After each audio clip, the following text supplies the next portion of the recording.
গ্যালারিতে মুহুর্মুহু স্লোগান, বাতাসে বারুদের গন্ধ আর হাজার হাজার ভক্তের উন্মাদনা। সৌদি আরবের রিয়াদে যেন এক নীল হলুদ উৎসব, কারণ মঞ্চটা যার, তিনি তো ফুটবলের বরপুত্র ক্রিস্টিয়ানো রোনালদো।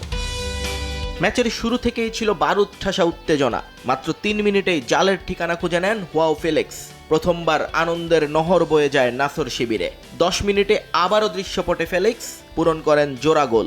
এর মাঝে আবার এক গোল শোধ দেয় আল শাবাব। কিন্তু সবার চোখ ছিল সেই একজনের দিকে, যার পা কিংবা মাথার একটু ছোঁয়া বদলে দিতে পারে ইতিহাসের পাতা। যদিও দর্শকদের অপেক্ষা বাড়তে বাড়তে শুরু হয়ে যায় দ্বিতীয়ার্ধ, আর ঠিক তখনই সামনে আসেন ম্যাজিক ম্যান।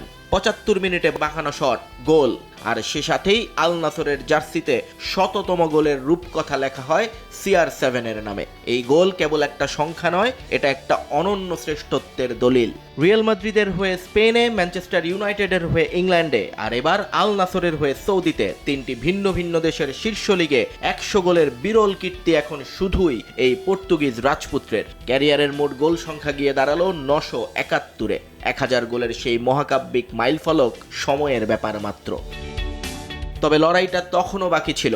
আল শাবাব ম্যাচে ফেরার চেষ্টা করলেও শেষ মুহূর্তে হুয়াও ফেলিক্সের হ্যাট্রিক সব অনিশ্চয়তা উড়িয়ে দেয়।